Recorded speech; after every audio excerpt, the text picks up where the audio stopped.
Hi, I'm Kanan, and I play Sergio Veneto in Limelight. Get off it! Oh shit!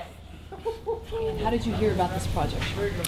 I was actually vacationing in Palm Springs with my wife, just having a good time on a Sunday afternoon, and I got a call from my agent who said that I had been offered this part, and you know, it's not very often that you don't have to audition for a part, and I said, great, let's read the script, see you know what's going on, and you know, I liked it. The character appealed to me, and here I am. And who is your character in life? Like, what is he? Sergio is a very Machiavellian film producer. He seems like he's a real decent guy initially, very charismatic, and in reality he's a very self-serving, you know, he's kind of a cliche in a lot of ways. He's kind of a cliche of all the negativity that you hear about sort of the dark side of the business, I guess. And how long have you been in LA? I came to LA May 20th, 1987. How's that for specificity? I remember.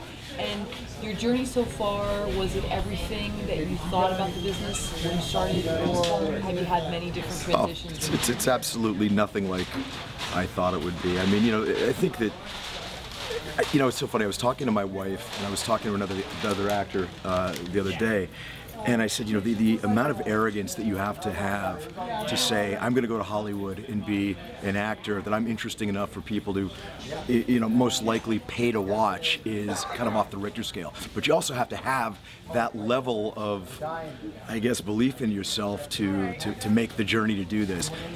It doesn't come with a playbook. For me, it has been, like most actors, ups and downs. You know, you have some feast, you have some famine. Hopefully it's a little more feast than famine, and I've been very fortunate in that way, that, you know, I've been able to do this for the better part of my adult life and not have to get a real job.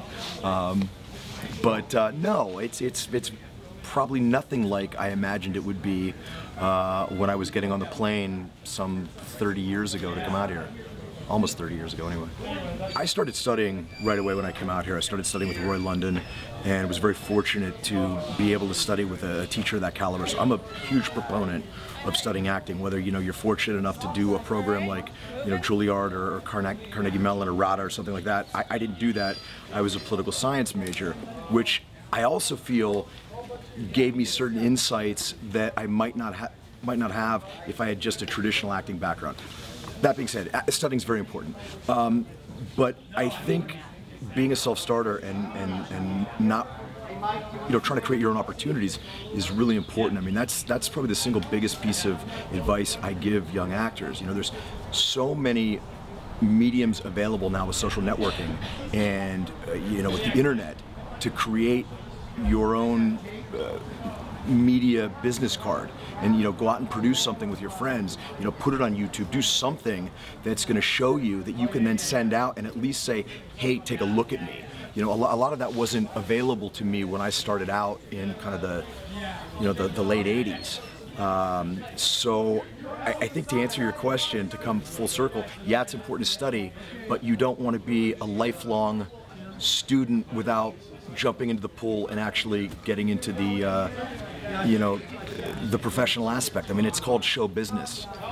There's, you know, there's a thing that we used to always say, is that there's probably a lot of waiters out there that are maybe more accomplished, better actors in class than I am, but, you know, you got to get out there and take a swing to get in the business.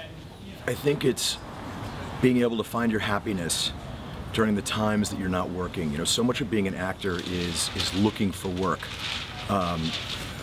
It's an inordinate, disproportionate percentage of time that you're looking for work, as opposed to actually being on set, being employed, earning money, all of that sort of stuff. And it's critical that you can find happiness in life, aside from the infrequent successes that, you know, you get as an actor. And it took me a long time to learn that.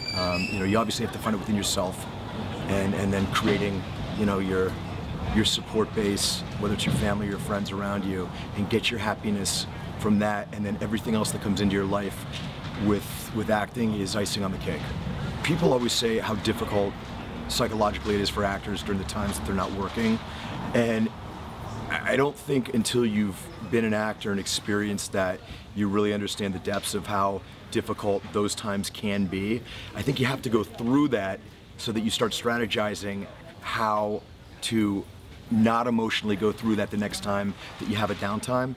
You know, how to be happy during those periods when, you know, you're not the guy being called for the part in the film or on a TV series. And I think that it's, you know, the steel is tempered in the fire sort of deal. If you can make it through those tough times and come out intact and maybe even a little bit better, it makes you that much more interesting a person and therefore hopefully an actor. Back in May of 1987, did you almost not take that plane? Yeah, absolutely not. There was no way that I wasn't going to take it. Oh, okay. No. I came out here and shortly thereafter I got what at the time was probably my biggest break, which was playing the heavy in Karate Kid 3, and I got it from an open call, standing in line with 1,500 other people, and John Avildsen, who had won the Academy Award for Rocky, picked me out of a line, and I wound up being cast, and that really, you know, that really changed the trajectory of my career. Thank you very much. I appreciate it.